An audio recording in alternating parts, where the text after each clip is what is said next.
shadowy figure is right, but Stan is sort of behind the scenes a lot, in terms of politics. You refer to your boss, who is of course the former President John Mahama. You are often seen with him, right next to him. But in terms of how other members of your party were quite open and out front and speaking on platforms and all that, you were not so much playing that kind of role. Was that deliberate? Well, I'm more of a back office person. If you take my professional development over the period, producing shows. Before the morning show, I actually produced Periscope. I produced Calls on the Board. I produced Talk of Arts. I produced the news and many other things before the morning show. That was the latter part of my stay here at Joy. So most of those things are things that you do behind. And when I got into politics, maybe you followed late, but I was on platforms. I spoke on radio and many things, but my last political radio talk, argument, etc. was in December 2012. Wow. After President Mahama won the elections and my new assignment, I took a personal decision, not to appear on any platform to speak and just stay back and do what I had to do. Why? Well, because largely what I was assigned to do required that I stay back and do that. Don't forget that we've had a certain history and a history in government where there is always some confusion between the spokespersons, for the government and others. But if you know what you are about, the communications role is varied. You understand, and often there's a role that you just sit at the back and then work. So the Minister for Information at the time, and later the Minister for Communications, was a spokesperson for the government and for the President. Yeah. Any other communications role that anybody else plays, you're supposed to be working in tandem with that person. And I'm happy that within the 4 years that I had the opportunity, to serve the people of Ghana, I worked very well with all the ministers that were responsible, for information. First with Mahama Yariga, who I worked with very well, and then with Omani Buama, who was my brother, and we worked exceedingly well because I understood what my role was. My role was not to be there. So whatever I have to do, when it gets to this point, somebody takes it over, and I think that largely it ensured that I did what my bosses, my political bosses and others would expect me to do. There was this impression that because you were not the one out in front and always doing the talking, because of your, sort of how you shared roles with the ministers and so forth, because of that, there was this view that perhaps you did more for the president than just the communication role. Is that true? Were you sort of a bit more to the president than just his I thought we were going to talk about Joy FM. Oh yes, of course we are. Of course we are. But we have Stan Dogwe with us. No doubt we have to ask. What is important questions. Is that you are engaged to provide a certain service, and my government role started from 2009 when I was asked to come in to provide some my services, as it were, and it is what you are assigned to do that you do. So between 2009 and 2012, I did so many things. I was in the castle. I was moved to the Ministry of Information to provide technical support. I did that. I moved back to the presidency. I worked up to the late President Mills on a number of issues. I worked very closely with the Vice President at the time. I worked with the Chief of Staff's office through the Deputy Chief of Staff, Dr. Valerie Sawyer, at the time, and worked on many operational issues, logistics, communications, and whatever. And within the 4 years between 2013 and January 2017, I also worked on whatever that I am assigned to do. But it was more operational. It included communications. It included, logistics. It included the presidential events and activities, etc. Whatever, beyond that was it. I've heard suggestions that you may be doing something else, but there's nothing else really, to be done.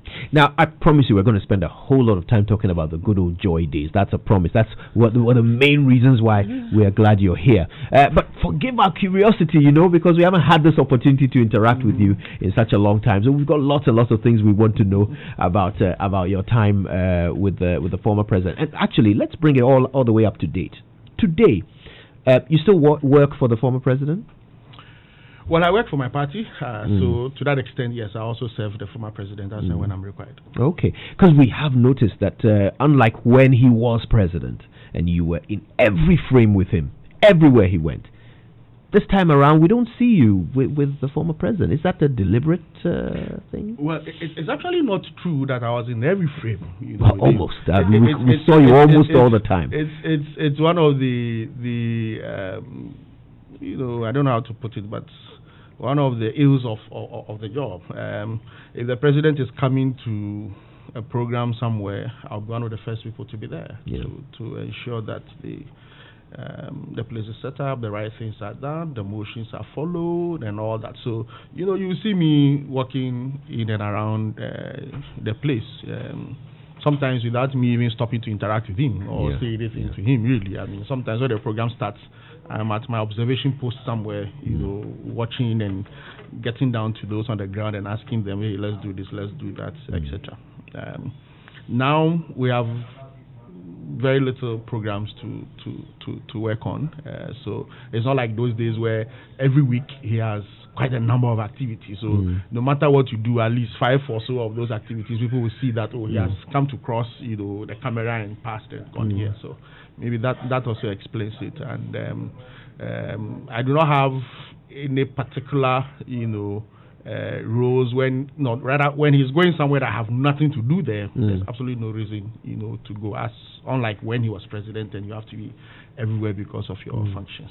I mean, he still has a lot of communicating to do, doesn't he? I mean, we see him on the online sessions that he has and so forth. And that was your area of specialty. I guess that's why I have noticed that you're not as often with him as you used to be. I was wondering, is it like a sort of a strategic thing? After the election, everybody had an opinion about why the party lost. And everybody was sharing these opinions. Some people kept saying, it's because he was surrounded by people that were not liked. And your name came up as somebody who was a sort of a buffer between the president and people did not like you for that role you were playing. Do you think that's the reason why this time around perhaps the decision has been made not to have you so present with the former president? Well, I don't know about the decision, but one of the good things that you do when you are managing situations is always, listen to what people are saying, pick up the pieces and review the positions as you go on. And naturally, after some years doing certain things, some people may even consider making a move and doing something else, and if you are a bad boy, as they say always, and you are associated with a certain group of people at the time, why won't you don't know. But I also belong to a political party. One of the beauties, of my life over the last few years is being a member of the NDC, and I'm a very proud member. And whatever we all can do, to ensure that we get back into office again and bring back that development that the people of this country require, we all need to contribute. But how do you go about contributing, without it negating the efforts, so to speak, if indeed it is the case. So yes, naturally you would take a back seat, look at the situation and decide what should I do and what shouldn't I do. And it has informed largely many of the roles that we have had to play. If we are required anywhere to do anything, we go and contribute our quota. If you are not required, you stay home. How have you taken that feedback, though? Do you think those who felt that you were not liked, do you think they are right? Do you see what they mean or where they come from when they say that? Well, no, I mean, you cannot be liked by everybody. When Kojo Yankson was taking off the morning show, there were people who were excited and happy about it and said, why, he should go, he should not come back again. When you came back recently, I'm sure you've seen some of the reviews as well. Why is he back again? What's he coming to do? And all that. So it's normal for that to happen. But in this political game, certain things are not normal, and the details will be in my book that will come in some 10 years about why this is so. So let me not talk too much about it, but some things are orchestrated. Some things don't happen just by themselves, and I can ask you to give me 10 things that Standogbe does that you think that you don't like, and I'm not sure you can list 2 of them. Or even for my vociferous critics, if you ask them to list, they will not be able to list. Or some will say, oh, we hear this, we hear that. Some may be seeing me for the first time, on your Facebook page now. Yeah. They probably don't know how I look and stuff like that, but they will say all kinds of things. For me, what is important is that whatever role I'm giving, whatever assignment I'm giving, I commit myself to getting it done. And if in the course of doing all of that, anybody felt offended, by my outing or how I go about getting stuff, done, etc. I'm sorry. I apologize to them. I say that they were not intended, they were not meant for that particular person that I'm going to do this, but it just happens that in the course of whatever I had to do, maybe I didn't act properly towards you or towards a group of people. Are there people who you've gone to and said this to in person, privately? Are there people who you feel you may have wronged in the carrying out of your duties? Not directly, because like I said, most often you hear the thing in dispatches. Oh, this person says that. Oh, you did this. This person says. I mean, the worst of all the accusations that I've always heard is about preventing people from seeing the president. I come from my house and come to the Flagstaff house to work, or I go to a function. After the function, I'm back to my office and back to my house. I don't stay with him, and I don't control his secretariat. If you're coming to see the president in his secretariat, you go to his secretary, you go to the ADC, you go to security. None of these people would ever tell you that they came to the president's house or they came to the president's office, saw Standogbe, and he said that, oh, I'm not going to see this person, or that they called and contacted me to see, because if anybody even calls me that you want to see the president, one of the things I will do is to direct you through the process as to who to go and speak to. There are certain ground rules that I set for myself when I went into the Flagstaff house from the castle, and I made sure that I stayed through to them throughout that period. So when I hear, oh, he didn't allow me to see that, I said, where did we even meet? Or the president was standing and I came to standing between you and the president. Sometimes it's figurative. They just say, oh yeah, he's the president. At that point they said, it was Randy and I. Randy controls this and I do that. And I found it all very funny, but it happens often. Where we interface would be where the president is coming to Joy FM for a program. There are processes that we would go through. We will do that. Can we have 2 people in the studio? Can we ensure that your cameras do this and that and that? 4 people will not come into the studio. And Standogbe will not be at the door to tell you that 4 people. Somebody will be there to ensure that only 2 people come in. Those are procedural. And that's what I'm saying, that if in the course of such activities and engagements, anybody felt offended, right, that, oh, maybe I was entering the studio when the president was also entering and I was told not to go, then I'm offended, fine, but I always wonder where. I mean, I don't live in the president's house, so I can't be preventing people from coming to see the president. I only come there when I'm also summoned. There was that famous clip was it on the BBC, British media, were you stopping a journalist from approaching the president? That just went viral. How did you feel about that? Well, I don't recall how I felt, but what was important was doing what was needed at the time. I give you a classic example. When you are with people, everybody has a role. Your job is to ensure that the person comes out very nicely. Okay. There was a famous clip of one of our lead politicians speaking at a function, and there appeared to be a mobile phone recording from the side, and not too pleasant facial, whatever happened. I'm saying that it will not happen if I'm there. Right. Because my eyes and everything works in a manner that I want to see what is not right, that should not come out. And yes, as journalists, we ambush people and we want to get people to say things at the time when they are not, prepared. But there is also a way. If you want to talk to President Akufo-Addo now, if you want to ambush, you will go about it in a certain, way, So we were there waiting for the session to enter the Scottish Parliament, and I saw the movement.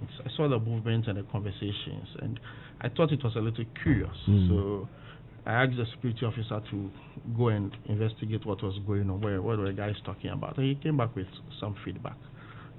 So I quickly went to the BBC Scottish page to check what was running around there, and I got a feel of what it is that they wanted to do, because they were talking about lesbians, gay, and stuff like that. So I quickly knew, okay, so that's what they wanted to do. So they were targeting. So we were all watching. So I actually asked the gentleman, "Do you need anything? Can we help you?" He said, "Oh, no, we can't help." I said, "Okay, fine."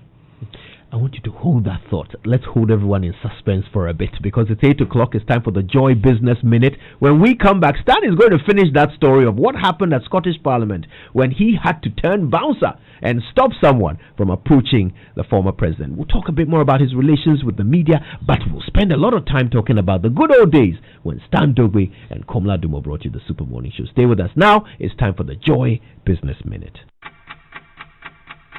Hello, my name is Daryl. Welcome to the Joy Business Minute, brought to you by Consolidated Bank Ghana. We stand with you. Business owners in the Ashanti region are warning of possible shortages of fast-moving consumer goods as the coronavirus pandemic erodes their profits. They are asking for speedy disbursement of the stimulus package. The Spare Parts Dealers Association is working on a list of its members to benefit from government's 600 million cedi stimulus package. The spare parts dealers are not being spared the impact of the coronavirus pandemic. The Bank of England has warned that the coronavirus pandemic will push the UK economy towards its deepest recession on record. It said the economy was on course to shrink 14% this year. Uber has announced plans to cut 3,700 full-time staff, about 14% of its workforce, as business plunges following pandemic shutdowns. The chief executive will also waive his base salary in 2019 through to the year end. And that's the Joy Business Minute, brought to you by Consolidated Bank Ghana. We stand with you. It's the Super Morning Show, 1 minute past 8. Our guest is Stan Dogbe. We're having an exciting time with him, reminiscing and talking about his adventures in politics. He was in the middle of a rather interesting story about the day he had to body check someone who was attempting to get close to the president in Scottish Parliament. He's going to continue that story in a moment. But you know what? It's time for us to decompress and thank God for Uncle Ibo White and food for thought. Let's hear his message for today, after which Stan continues with us still. Oh, hello, good morning. I hope you're doing well. Well, this year, if we're able to pull off a production this quarter, then that will be 12 years of Overman Productions quarterly shows. Our first production was in the third quarter of 2008, and so every year, the second quarter marks our end of year, and June of this year would make it 12 years. And to celebrate that landmark, let me share with you 12 lessons those 12 years have taught me and my team. Here we go. Lesson number 1. Time passes very quickly. It seems like only yesterday when we produced our first play on Happy Wives, Confused Husbands. The passage of time always takes us by surprise. Whenever we hear a certain number of years mentioned, we often think that that length of time will never pass. And yet, if you do not do what you need to do in those years, the time will definitely pass you by. Lesson number 2.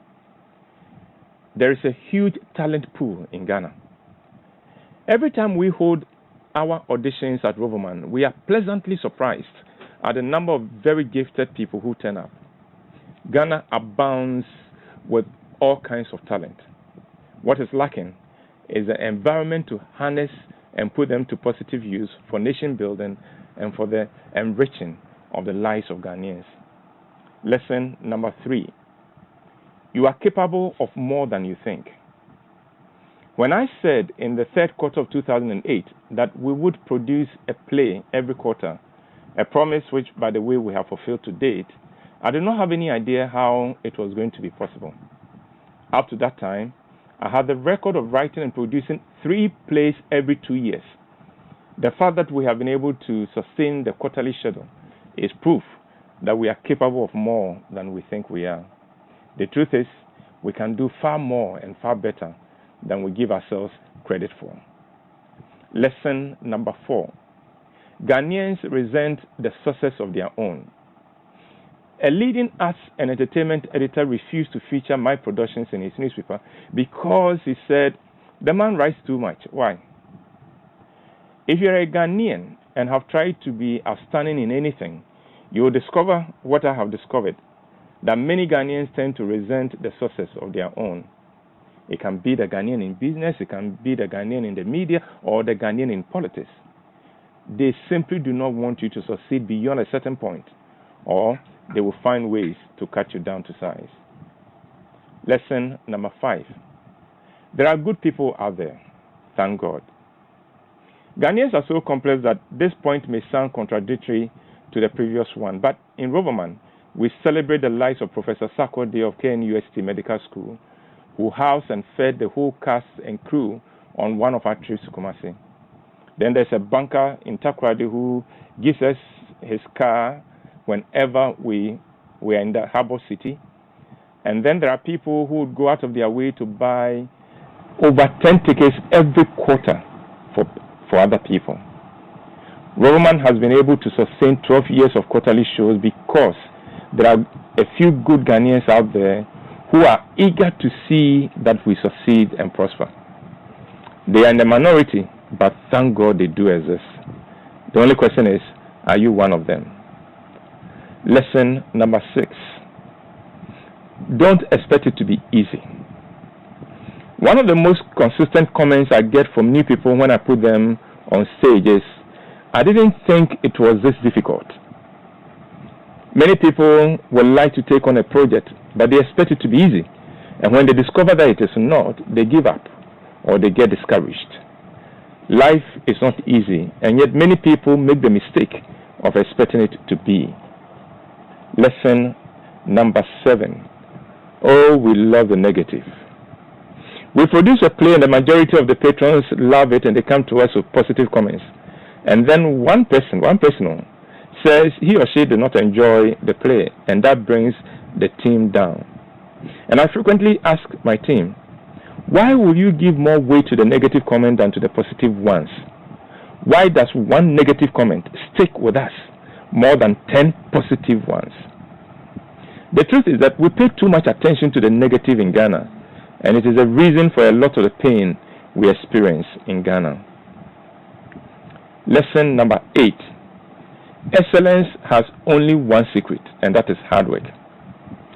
Ghanaians, especially the Christians among us, tend to over-spiritualize everything. But I believe that there are principles that govern this world, and they work whether you know God or not. And one of them is that hard work pays, and it is the secret to excellence. If we will stop over-spiritualizing things in Ghana and stop going to spiritualists and juju men for success, and instead put in the hard work that is necessary, then I'm sure we'll see more success stories in Ghana, and then maybe we'll not envy the few who succeed. Lesson number 9. Don't underestimate the impact of the little good you do. When Miss Comey, a simple elementary school teacher at South Central LA Middle School, paid for me to write the common entrance into secondary school, she could not have imagined that that little gesture of kindness would lead to the creation of the Uncle White who gets to impact so many lives today. When Mr. Kwesi Chum, on the recommendation of Marco Zomelo, permitted me to have a small segment on the Super Morning Show, I don't think he could have imagined that that would lead to the creation of Roverman Productions. When Mr. Rekon provided the seed money for my first production, I don't think he could have imagined that Roverman Productions would come this far.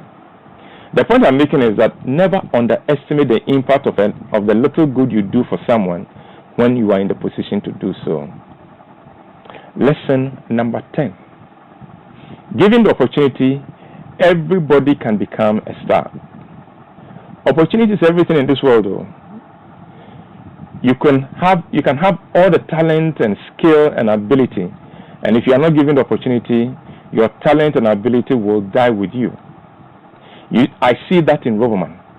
An unassuming member of the group who has spent years just ushering is given the chance to go on stage, and a star is born to the surprise of everyone. The truth is, given the right opportunity, everyone can become a star. Lesson number 11. Don't rest on your oars. We have produced 46 plays and over 400 shows in those 12 years. Those are a lot of shows, but if you came to our next rehearsals, you will discover the same level of commitment and intensity to put up our best possible show, just as we had at the beginning. If we do not please a patron with a show, it is definitely not for want of trying. I'm aware that there is this attitude in many people to take it easy as soon as they become a hit. That is unfortunate. There is always more you can do, and so don't rest on your oars. And finally, lesson number 12. Young people want to learn and to be led, but you have to earn their respect and trust to do so. It is a generational thing that every generation struggles with the preferences and lifestyle of the younger generation. People my generation say things like, these young people don't know anything, but they don't want to learn. Well, I've discovered that the younger generation are hungry to learn, but they insist on learning from those whose lives exemplify the values they teach. I think this young generation is a fantastic generation in many respects. I think they are far better than my generation was at their age. I know because I meet them every day at Roverman and through our other activities. And because of the kind of young people God has blessed us with, I'm convinced that Ghana has a great future. And so those are the 12 lessons in 12 years with Roverman. I hope you found them useful. Please stay safe and stay blessed until I come your way again next week, Monday. Uncle Ibo White there with food for thought, painting a glorious picture of a hopeful future with 12 lessons that he's learned over the 12 years of Roverman Productions. Thank you so much, Uncle Ibo White, for that. We've had the Business Minute brought to us by Consolidated Bank Ghana CBG. We stand with you. And as a bank that values its customers, CBG is empowering all of us to stay home and stay safe during this season with their mobile USSD star 924 hash. From the comfort of our homes, we can all transfer funds, buy airtime, pay our bills, check our account balance, and even more with CBG Mobile USSD star 924 hash anytime and anywhere. All you need is your phone. Simply dial star 924 hash and get digi with it. It's easy, very convenient. So stay home, stay calm, and stay safe. CBG, we stand with you. Today's agenda brought to you by Societe Generale, SG Ghana, the future is you, and Mala2 anti-malarial drug from Ernest Chemist, providing quality and affordable medicine. And today, our entire agenda is Standugbe. We're having a great time with him this morning, learning about all that he's been up to since the last time you heard him here on Joy. Okay, so we're getting back to that in a moment. Stan was telling us a fascinating story. I made him pause halfway through. It's agonizing. I can't wait to hear the other half. It comes right after this. If you have dreams and you need bread, and the bills piling every day, let nobody stress you for money, every day, anytime, on your own, quick credit, you need a loan, on the go, it's on your phone, your credit. I've got so much issues on my mind, I use quick credit to save me. Hooray! Guarantee Trust Bank has slashed the interest rate on quick credit to 1.5%. This means you can now borrow up to 100% of your salary at a reduced rate of 1.5% for 30 days. Just dial star 737 star 0 hash to access quick credit. Yes, dial star 737 star 0 hash to access up to 100% of your salary instantly without stepping in the banking hall. Quick credit, instant credit when you need it most at only 1.5% interest. Guarantee Trust Bank. Wouldn't you rather bank with us? Ghana, do you know the strength of 7 C's? 7 C's means strong. Immunity, because it's rich in vitamins A and D, which helps to support your immune system. 7 C's means strong. Hair.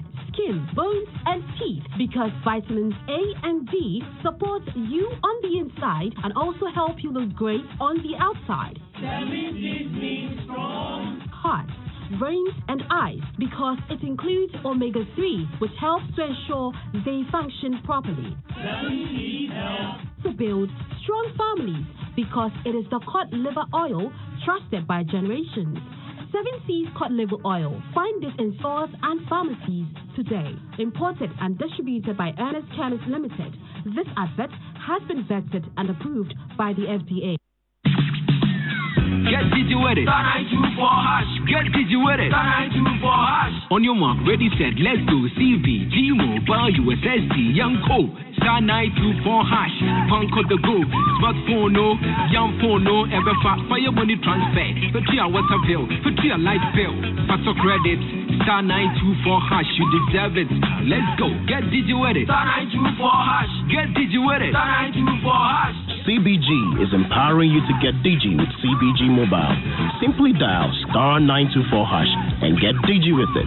CBG, we stand with you.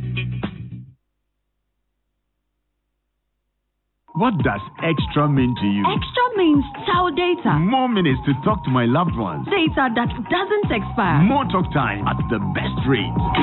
You want extra? Airtel Tigo is giving you extra. Extra data on Big Time Extra that doesn't expire. Extra minutes on Fuse Extra that doesn't expire. And extra unlimited calls. It's time for extra. Even our bonus data doesn't expire. You did fill up? Simply dial star 111# to activate now. Airtel Tigo. Life is simple. Mommy, I'm hungry. Oh, Hema, today is Mommy's day off, so you can order anything you want. Anything I want? Anything. You can call me Dada Cash today. Yay, pizza. You crazy, making promises. Do you even have enough cash on you? Honey, just watch and learn. Hello? I'd like to place an order for 2 large pizzas and 2 large drinks. Sure, sir. You can pay cash on delivery. Oh, forget the cash. I'll be paying with CowPay. It's quicker and faster. Pay for anything online and take control of all your payment transactions with CowPay on the CowBank app. Visit the Play Store or the App Store and download the CowBank app to make bank and mobile transfers. Request a checkbook, stop a check, and also have access to the CowPay payment platform. CowBank app. Forget the cash.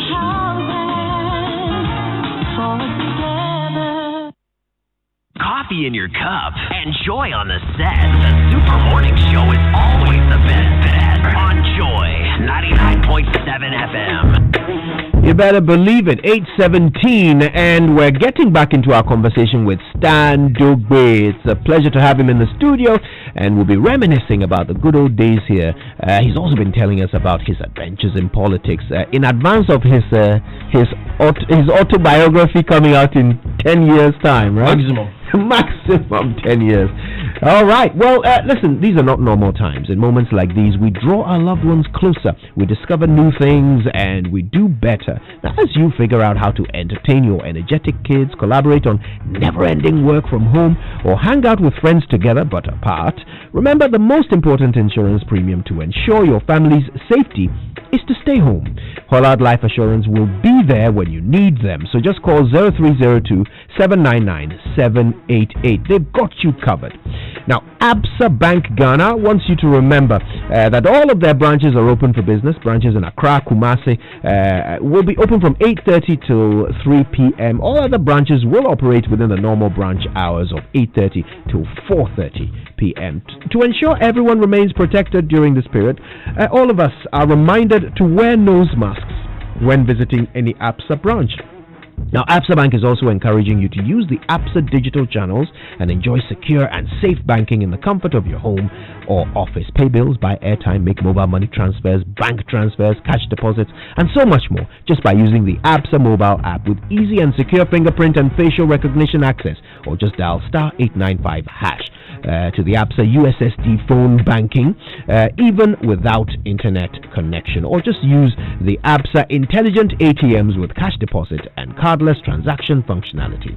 Also, remember to use your Absa debit or credit cards for payments and minimize direct contact with cash. Continue to observe all the health and safety guidelines during this period.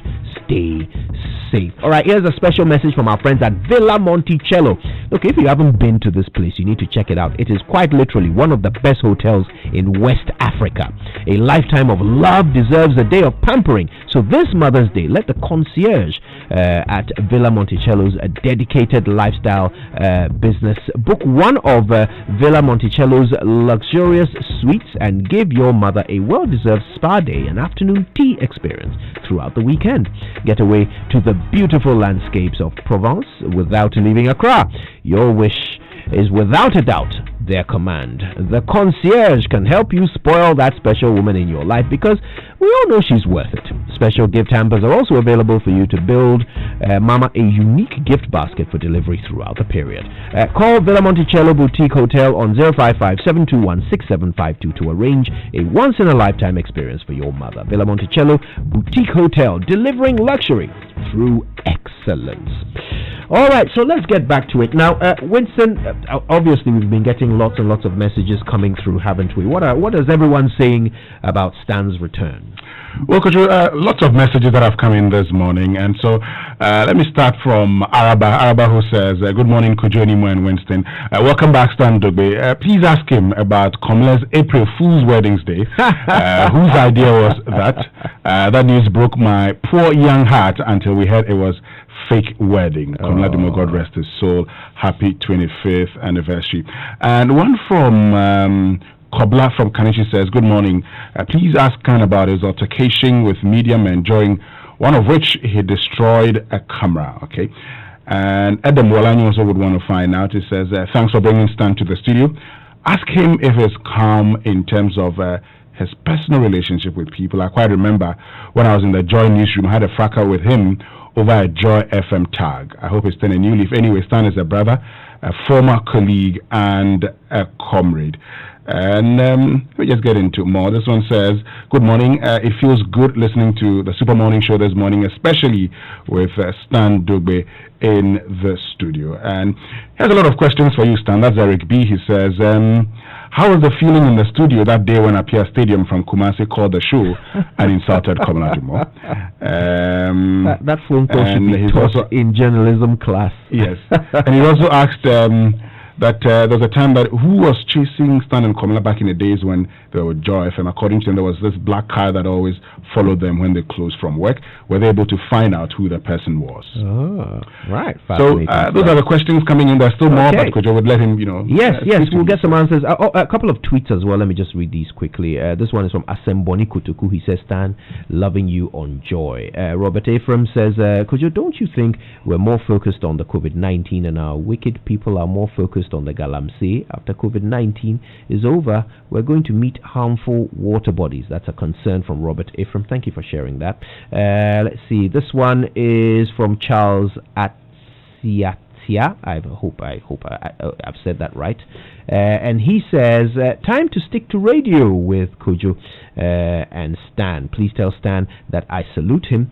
They made Joy great, and great men will make it greater. Thank you very much, Charles, for that wonderful message. Okay, so we're talking with Stan Dugbe, and Stan, we were in the middle of the part about your role and how sometimes it brought you quite sharply up against media practitioners, and this example of what happened in Scottish Parliament is fascinating. So you said you started to pick up hints that perhaps there was something brewing with this particular media man. Yeah, so, once I found out that their interest was homosexuality and all that, and around that time, the Scottish Parliament was also talking about, debating countries that were, not giving homosexuals the needed rights, etc. The president was not in Scotland to engage in a conference. That was not a theme, that was not the topic, that was not the message we want to send out from there. So, for anybody who is responsible for media, for somebody or an organization, you wouldn't want to go out of script or go out of message, so to speak. So once we found out, okay. So I asked him. I mean, he said, oh no, there's no problem. You know how we do it. We've all been journalists before. So the cameraman was about 50 meters away, and then started moving, coming, and then stopped at a certain point. So when we were ushered in and told that the president can move, I then had to alert the director of state protocol that, okay, so we are ready to go. And then he went in and brought the president, and then they started coming with the foreign minister and others. Then the journalist who was standing quite far away from the camera, they then, moved in. So of course, then myself and the presidential security coordinator who had spoken knew that he was going to make an attempt, to get the president to say something. And in those moments, I tell you from my experience, the president doesn't have to say much. A yes or no can be damaging to the narrative that you want to put out there. Yeah. And he actually shouted, a leading question, to which the president would have to just say yes or no. And for most presidents, actually, a journalist is asking me a question, so let me just, answer or something. So, I mean, all I did was to show off the camera, and then the security coordinator also made sure that the microphone was off. And I told the president that please don't say anything. That was it. Were you worried afterwards that what you had done to protect the president from such an eventuality had actually ended up making him look bad? Well, I'm not sure if it made him look bad. It drew a lot of negative criticism. The negative criticism was there. And I dare say that it was amplified more, by people who were even within my own party, because it was standard. They refused to see why it was done, and there was even somebody on the trip who relayed the information in a manner that it should not have been, relayed, right. and thought that it was an opportunity to, make political capital out of it, because at the time there was that group were eager to have some people, myself, Dr. Mani, and a few people removed from government for whatever reasons that they had. Was that stressful? So much opposition from your own party. How did that feel? You survive by being focused. And that is why I tell a lot of young people who I mentor, who come into contact with me always, that what you do at the beginning of your life, let nobody deceive you. It helps you as you go on. There are times when I spent lots of hours here in Joy FM, and myself, Jifahiachi, Queen Hazel, Malco Zomelo, Tete Watson, and others. We do all kinds of things. There are even times when we go out, and when we close, we come back into the office to sleep and wait to get things done the next morning. It makes you focused, and I think that the secret to my success in terms of what I am supposed to do when I'm given an assignment is just to remain focused. Naturally, it gets to you. When you have a wife, you have a growing family who are beginning to be very active. They get worried and concerned. But I think that the support from many of my other colleagues and others also helped a lot. Yeah.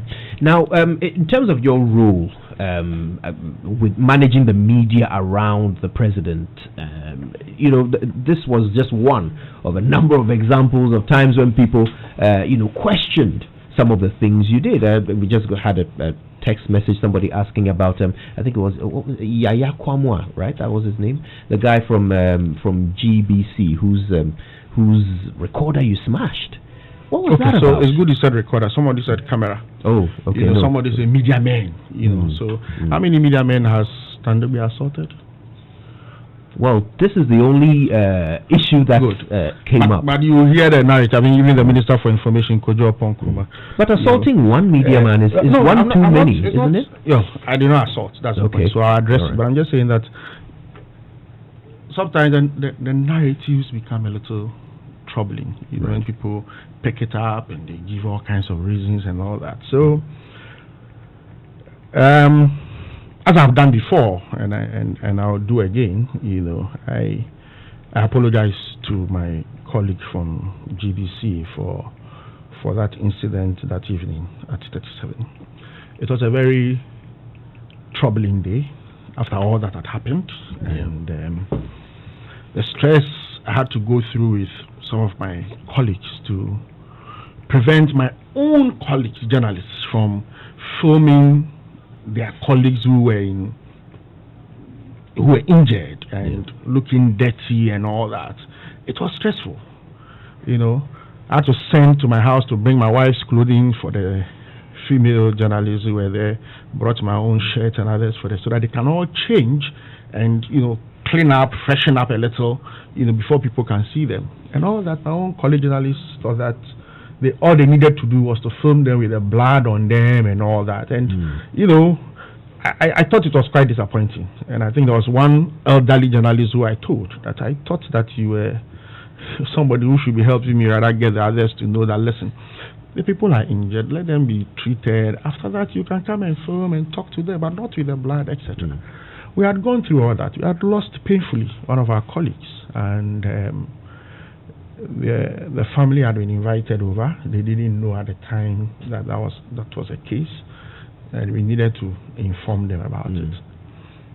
So when they came, we were standing somewhere, and there were a few other journalists, you know, Maxwell, Okamafo, and others who were also, you know, with me. And we were all standing there. So when this was, so Charlie, we're going to talk to these guys and come. So they all moved away. And then we went. So when we started the conversation with Dr. Mani Buama, Angola, and a few others, we were talking to them. And then I noticed somebody, two people. So I asked Sami's brother, are they with you? He said no. So Angola asked them that, we are having a private conversation, so can they excuse us? And then they walked, you know, back a little. And then we were still, you know, talking. Mani was trying to, you know, we're having some conversation. Actually, in that state, the issues are not something you just go and break the story. We're trying to, you know, manage. Then Angola signaled me again that somebody else has come again. So I turned. And then when I looked at him, then I noticed that he was holding something that was beeping. And the red color was showing. A flashing red light. So I said, Angola, the person is recording.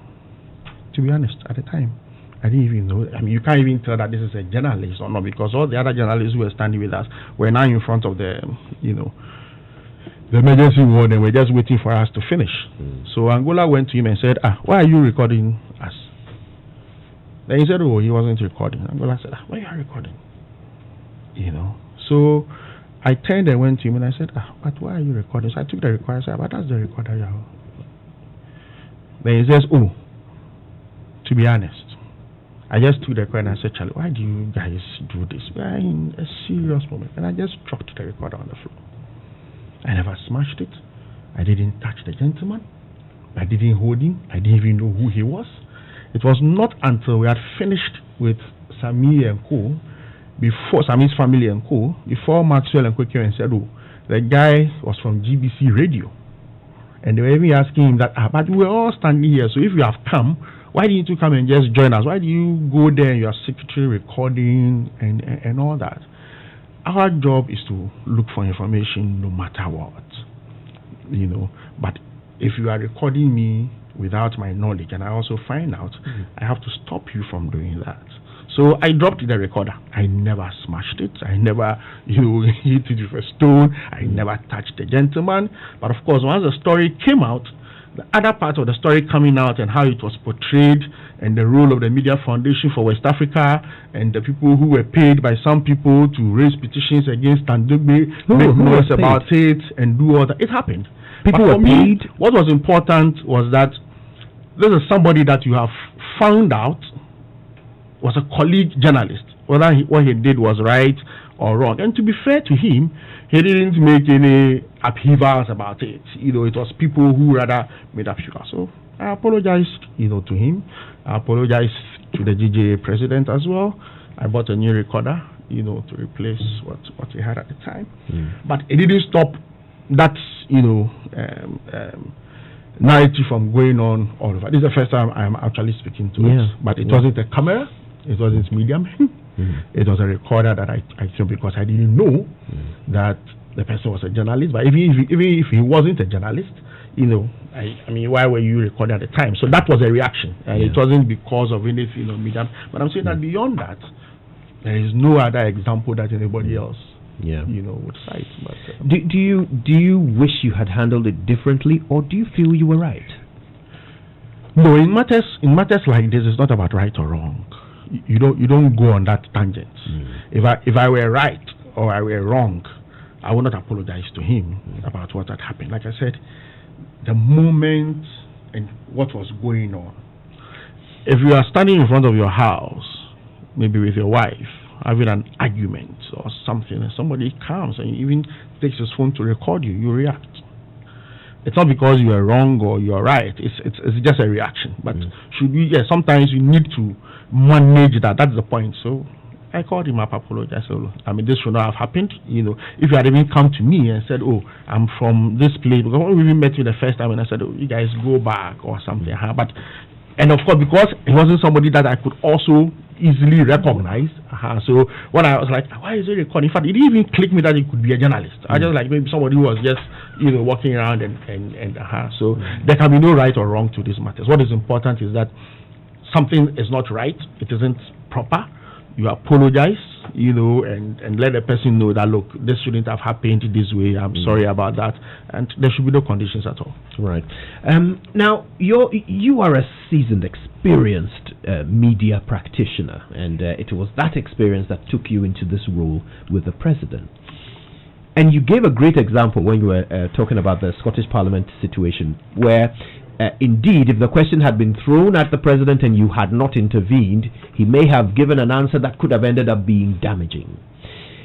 Did you ever have occasion when the president was perhaps giving a speech or granting an interview when he might have said something and your experience instantly tells you that this is the headline that shouldn't have said that? It's happened, it will happen, and I think that it has happened once or twice. That you just forecast what the headline is going to be, and you know the context within which the president is speaking, or even a minister has spoken. But you also know that once that program is over, some media houses are going to report it in a certain way. It's very normal. Yeah. Were you there when he granted the interview to the BBC and they asked him whether he's ever taken a bribe, and he said, as a human being? I wasn't there. When you heard that, how did you feel about it? Did you wish you'd been there? One of the things I will feature in my book, that interview will feature prominently in my book. Oh, come on. Just a teaser. How did you feel about it when you heard it or saw it? It's one of the interviews that a president should not have. That's all I would say. Wow. You think the former president messed up? No. It's because he did not go there for an interview. He was not at where he was for an interview. And I was on that trip with the Minister for Communications, Omani Boama, and he was also not there when that supposed interview took place. Sounds like perhaps you're suggesting, and you can correct me if I'm wrong, that the BBC ambushed him. Is that your feeling on this? The president at the time was not supposed to grant an interview at that engagement. But he was okay with all the other questions. Nothing, came out of his answers to the other questions. That question alone. What were the other answers to the other questions? Well, he answered every question the way he would answer them. He answered every question the way that he would answer them. Including the one about whether he's ever taken a bribe. And he asked the question. As a human being? He asked a question, yes, he asked a question. What do you think he meant? Like, I wouldn't know. You never spoke to him about it? What did he say? How did he explain himself to you about the president that? Has how to explain himself to me. You don't debrief or... And you understood beyond the mischief value. Beyond the mischief value, you understood his response. And everybody else who heard him understood the response. So like the question you asked before, those are some of the responses that you know that people are going to twist, and take out of context. And he answered the question the way that he would answer them. and I think that he answered them brilliantly. But naturally, there will be some context. I mean, he said something about dead goats, and I recall, it became a topical issue for Joy FM for many weeks. Certainly not just and all that. I'm on Joy FM, but the whole nation. Let's talk about Joy FM. but the context within which he said that was very clear, and even in our own everyday conversations, we say these things, but it will be taken, differently because of the politics, and that's one of them. Stan, as promised, let's talk about those days, those good old days when you were here. You've already said quite a lot. You've given us a certain inkling as to how things used to run here. You'd work here till night, sleep overnight, wake up in the morning, and bring the Super Morning Show to the nation. Tell us about your memories of that time. Let me start first by saying a big thank you to Kwesi Chum for the opportunity, to Samuel Atamensa for the opportunity as well, and for recognizing, that we could contribute something at a time, because I was still in school, just waiting to graduate when I started. And I also thank my lecturer and friend Maoko Afajino, who actually led me to Samuel Atamensa at the time before I joined Joy as an intern, and became a trainee broadcast journalist, and head of talk programs and producer of the morning show. It was an exciting period. We were young, we were energetic, and we had a lot of hope and belief in what we wanted to do. Before I came to Joy FM, I wasn't your typical radio person.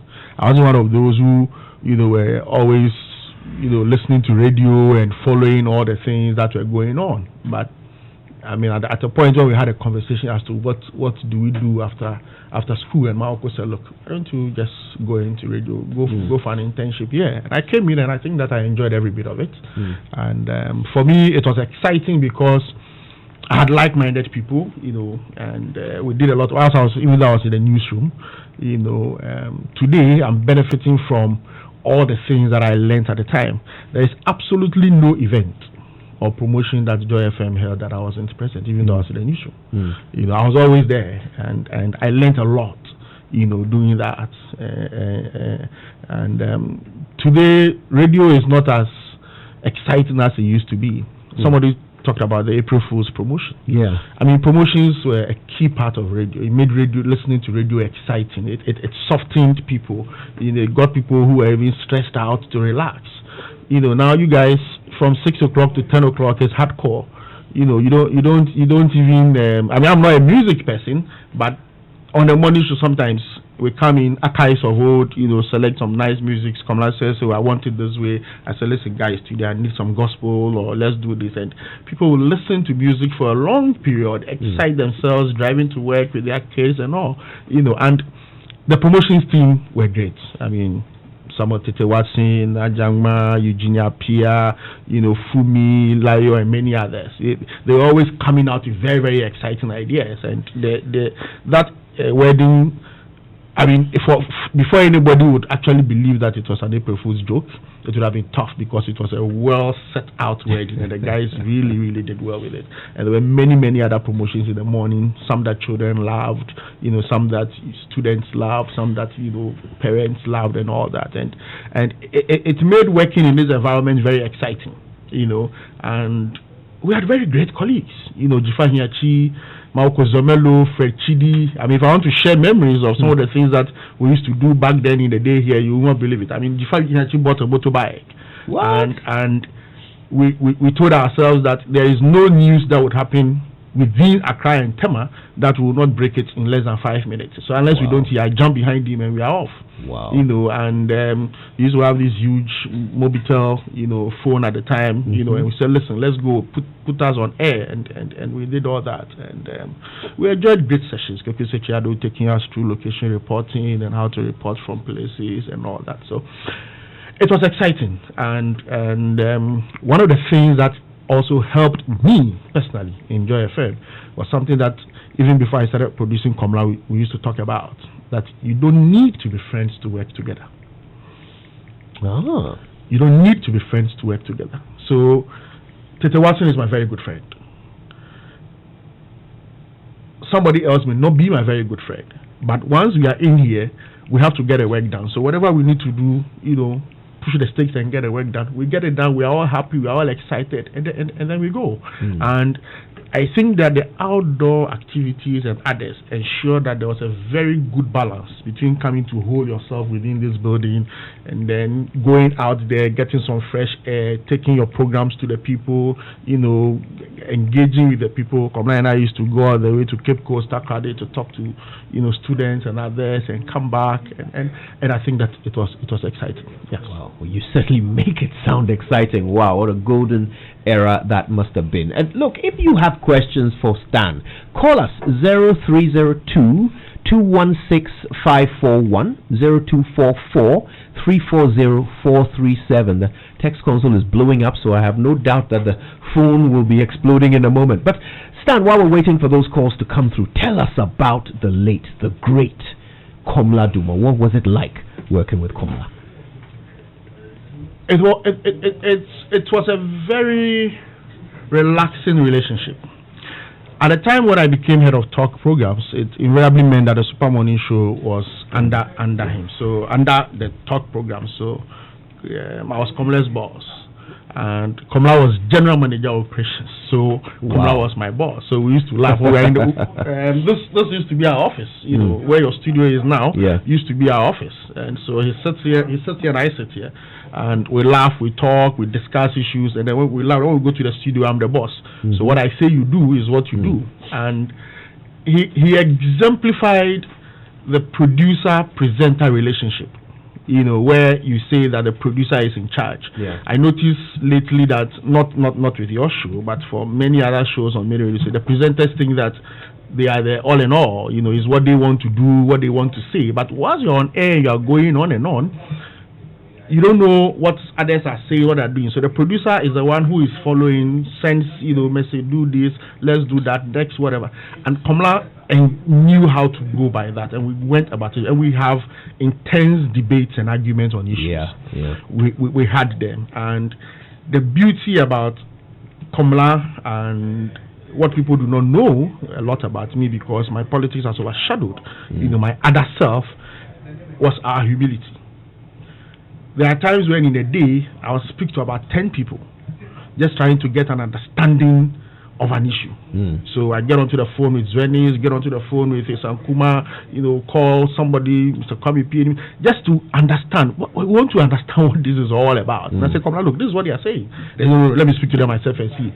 So before we get onto the show the next morning, we have covered every track of it, but we know that this is what we want to do, so you are going to talk to the person. But Komla has a very good understanding of the issues, and it helps with asking the questions. And whilst I sit on this side, it helps with doing the follow-ups. Wow, such a familiar thing you are describing right now. But let's take a couple of calls. Let's take a few of your questions. Isa is in Wa. Hello, good morning, Isa. Yeah, good morning to you, and good morning to Mr. Stan.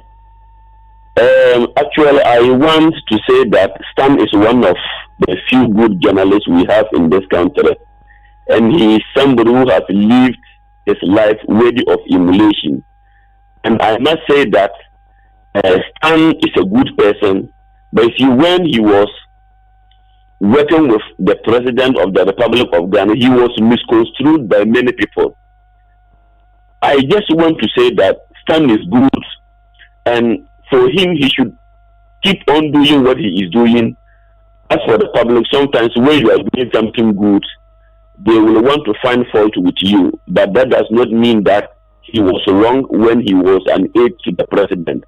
Some of us who have known him for far too long know very well that he is one of the people who is very down to earth. He is one of the people who does his work irrespective of whoever he is dealing with.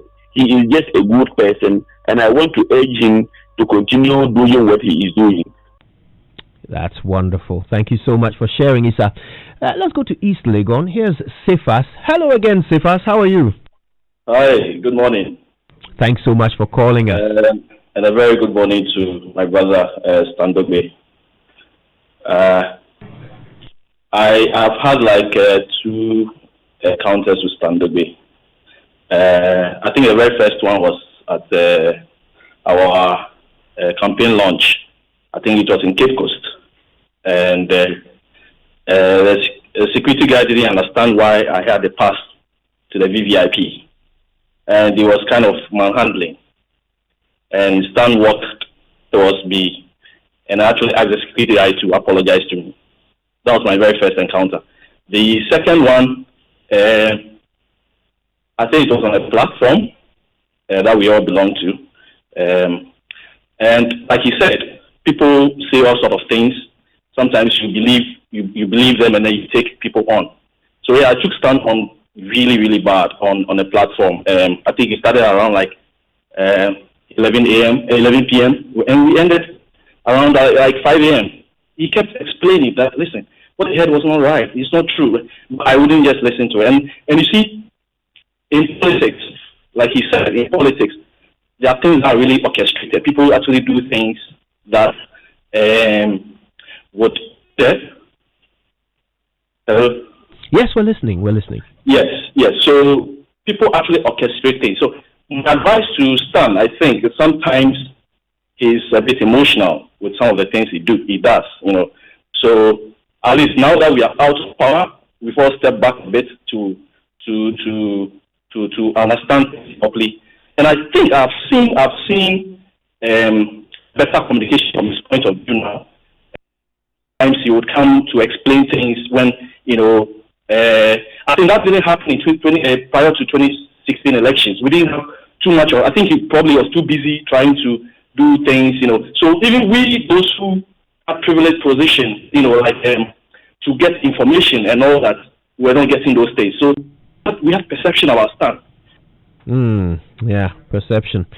Anyway, thank you so much for sharing your views, Cephas. We appreciate your call. Ken is in Kumasi. Hi, good morning, Ken. Good morning, Coach. Thank you so much for calling. I hope you're doing well. We're not bad at all. We're glad to hear from you.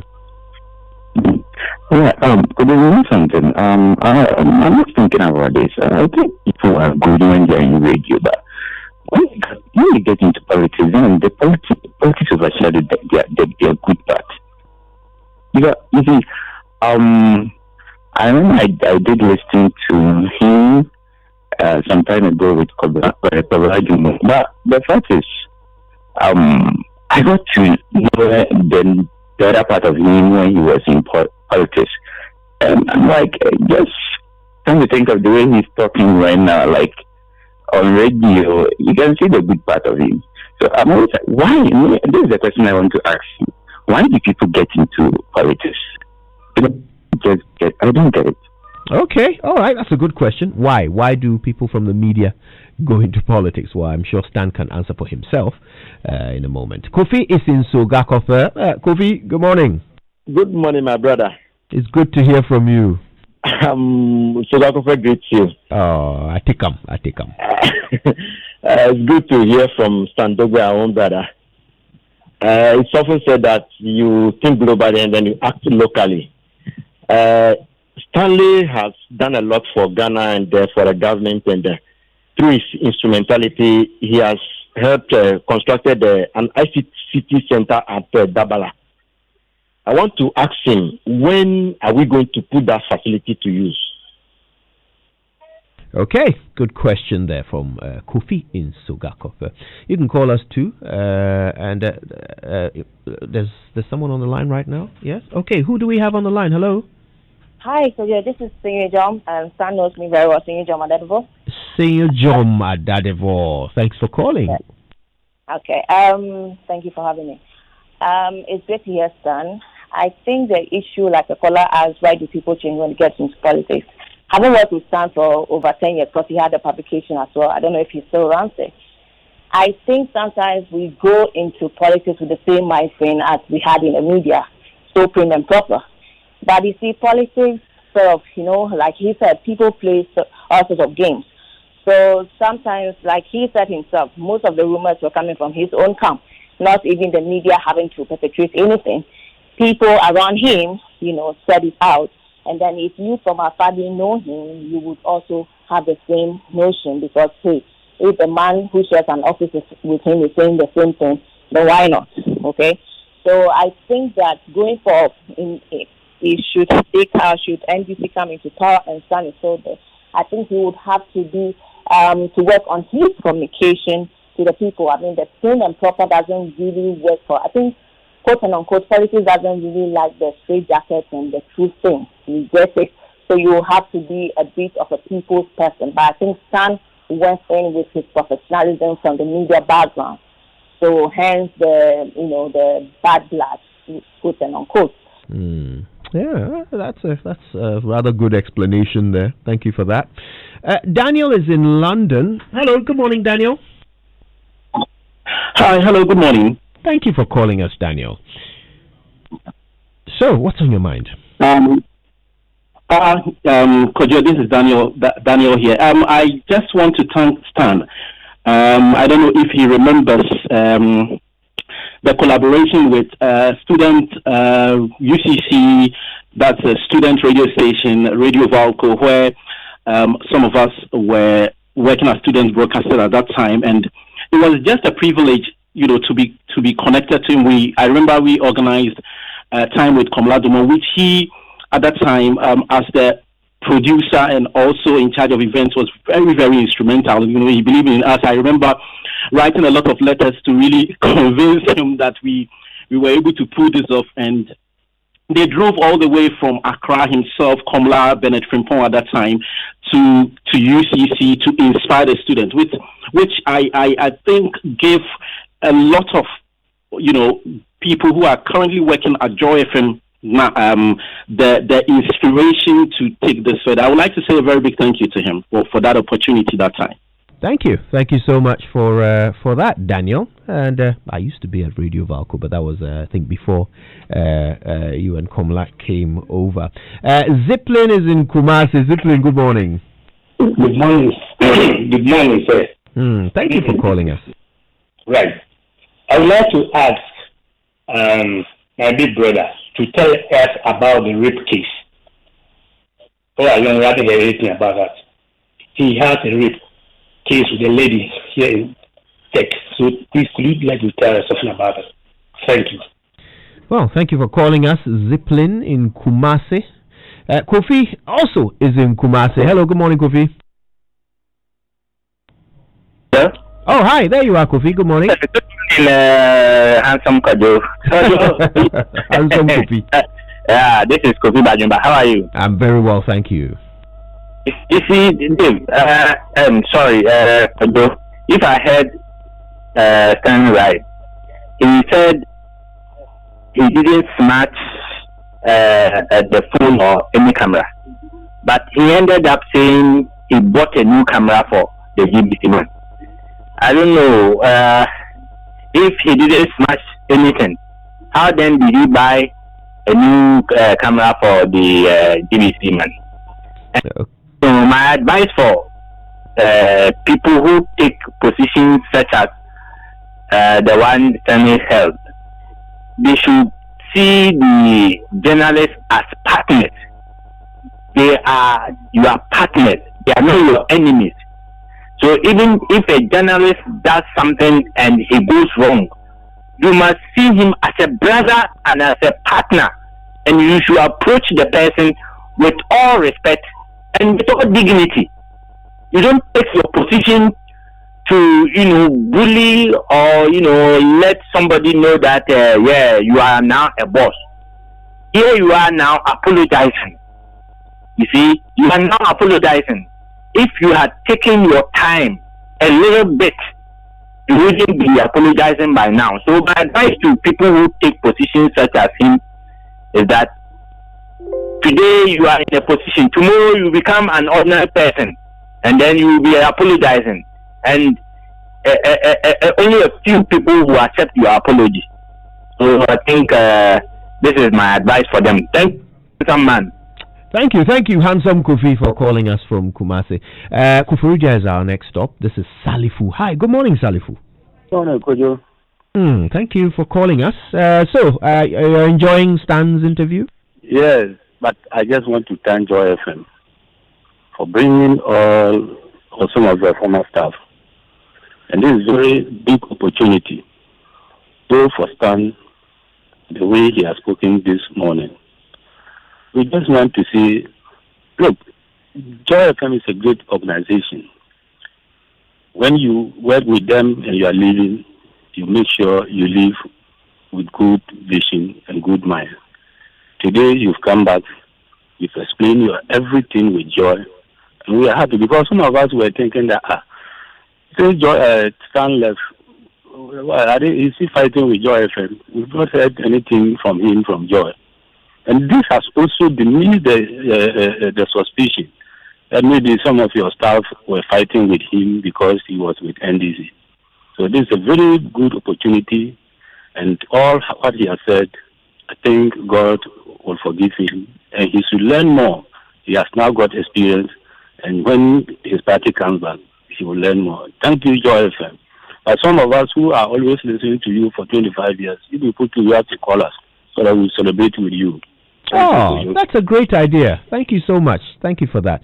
And we definitely should stay in touch and be hearing from some of you who've been listening all this time. Stan, you are catching fans today. You will not believe where the next call is coming from. Japan. Yang Boni is calling us from Japan. Good morning. Good morning, sir. How are you? I'm very well, sir. It's great to hear from you all the way out in Japan. I hope you're well. Yeah, very well. By the grace of morning shows. Amen to that. Okay. Yeah. What I want to say is Stan Dogwe is a very fine journalist, and I like every bit of the way he acts and then also does his work. You see, people always misconstruing him and misunderstand him. Stan Dogwe always tries to make sure everything is done and it's done the way it's supposed to be done. So he wants to do the job the way it's supposed to be done.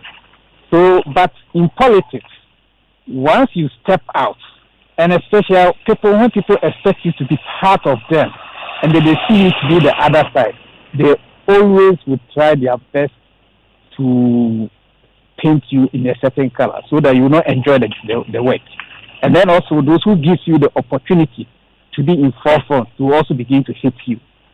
So he shouldn't worry about that. He should always focus on a job well done, and then at the end of the day, the story will come, and they themselves will begin to say it by themselves. You remember, during Atamos, they started, former President Atamos, may his soul rest in peace, they insulted me, a whole lot of things. At the end of the day, when he was focused, they began to say he was a good substance in the wrong place, a good substance in the wrong party. The same thing. A whole lot of things are said about so many people. So Stan Dogwe, what I would tell him is that he should be focused and do the work and execute any work that is given to him. He has to execute it and execute it well. You can never please everyone. If you try to please everyone, you please no one. That's good advice, Young Bonnie. Thank you very much. Young Bonnie calling us all the way from Japan. Wow, lovely comments from our callers and a few questions as well, right? Yeah, great comments. Yes, we run quite a very elaborate network to build affiliates, and it got us to travel in around the country, identify stations that we could partner with, those that we could help, those we needed to support with ISDN lines at the time. Not today that there's a lot of networks that we can use, and Radio Valco was one of them. Radio Max in Takrade. We went all the way to Sunyani and many other places, and I mean we loved a lot of those engagements, and I was happy to hear from my brother.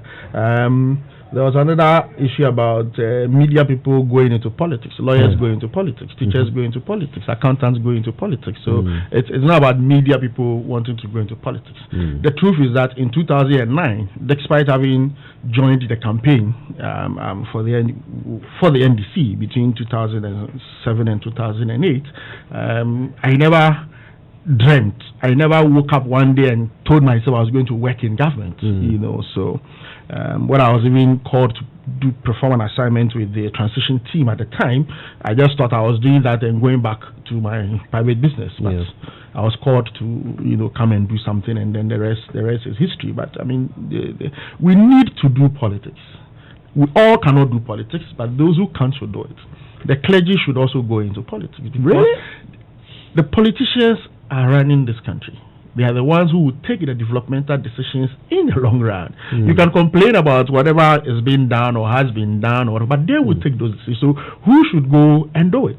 You understand? If you have the time, you have a commitment to your country, and you think that you want to go in and do it, go in and do it. There's nothing bad about politics. We make politics look bad, But as I've always said, I'm happy that there are politicians also, like John Evans Atamils, politicians like John Mahama, who would never go beyond the fact that I'm into politics today, so any other person who is not within my group should not, be seen around. And we've all learned from them, and that is why I said earlier that I'm happy to be a member of the NDC. There are many good attributes that I have learned as a person from being a member of that party, and I would encourage those who want to go into politics, to go into it. You see, the gentleman, even though I just spoke, obviously wasn't listening, because he was talking about camera and you smash. I have never spoken about camera. It's a recorder. About a recorder. And I said I collected a recorder from him and threw it onto the ground. Of course, if you know those tiny recorders, when it falls down, it will open up. It would. So it was scattered. Yes. I think he was asking because you stated that you never smashed it. Yes, because you see the imagery of you assaulted a journalist and smashed his camera. If I take this camera and I'm saying I need to hit it, on the ground and apply some force for you to, smash, so to speak. So I'm trying to break it down and say there was no assault. I didn't even touch the gentleman. I collected the recorder when he was saying he was not recording. I said, but this is it. You are recording. The light is blinking. And I threw it. It's a concrete floor at 37. So naturally it is clear. But so it did smash. Yes. Okay. I mean, I don't know whether if you fixed it together, whether I could have continued working. But I'm saying, like I said, it's not about right or wrong. So he's even complaining about me apologizing. There is absolutely nothing wrong in apologizing when and show remorse where need be. And that's why I said it is not about right or wrong. If you are confronted with a certain situation, you will handle it in a certain way. But it is the after effect. What do you do and how do you go? About it. And somebody mentioned my good friend Bernard Frimpong. I mean, another lovely chap. He's now with Stambik. We did a lot of things together. He joined me on the Super Morning Show production desk later on, and we produced Kojo Upon Nkrumah together for a few months before I left, and then he took over with Kojo Upon Nkrumah and Kojo Evans, Delaji Jenyo, many others. Were many of the young people that came in as interns as part of a certain process that we started to bring in good human resources that are trainable. And I must say that at the outset of that plan, because there were some people in the human resources office in the corporate office who did not believe that it was a good thing to do. And I thank Kenashibe, who was our general manager at a point, and many other Charles Mensah and others who supported that initiative. So we went into GIJ, went into Legon, allowed students to apply, we interviewed them, we bring them on, and Evans Mensah is here today. Kojo Upon Nkrumah passed through. Delaji Jeno is now with FMB. He is my person, is always with me, and many of such people, we have continued to be with. Wow. A few others, right? A few other things that. There was another issue about the car chase and the black car. And the point about it was that we were morning radio. I should say that proudly. We were morning radio at the time, and from the morning show, the issues cascaded down to the midday news and that. And Komla can be a hard hitter, at a certain at sometimes. And I remember this incident where one morning I live further away from him, so usually I would drive about 15 minutes before I get to his place. He called me and said he just drove out of the house and he noticed that there was a vehicle following him. Whoa. So he had slowed down a little, and this was around 4:30 a.m. So I said, okay, just slow down, I'm coming. So I took, I raved a little and got through to him. And once I got there, I said, okay, you go. So I was now in front of the black car and allowed Komla to go and get into the office. I wasn't the one the person was looking for, so I could. Well, that basically is it. Yes. Adventures from back then. Stan, this has been so amazing. I wish we had even more time because there's so much more we would love to hear from you. We have to do this again. Please promise us that this is not the last time you're coming in for us to have a conversation about the good old days. My wife says that I said 15 minutes, and I've been here for more than an hour. So I understand. Okay, so a quick message just to say goodbye. This is a message from Delali Dijenyo. Just as you were mentioning him, he sends in a message. He says, Kojo, that man in the studio means a lot to me. He has been a big motivator, a teacher, and a mentor. In my days at Joy FM, he was one of the many you could rely on to learn from. He is hard at work and always willing to take on a new challenge. I bless him, and I know you can only know Stan Dugbe well if you are close to him. No nonsense attitude, and I believe he has a great future ahead. Politically, he should keep soaring. And that's from Delali Dijenyo, Head of Marketing and Corporate Affairs. It's time for us to go now for the briefing from the Ministry of Information. Once again, thank you so much, Stan, for being here. Stay with us for this. The numbers are reported.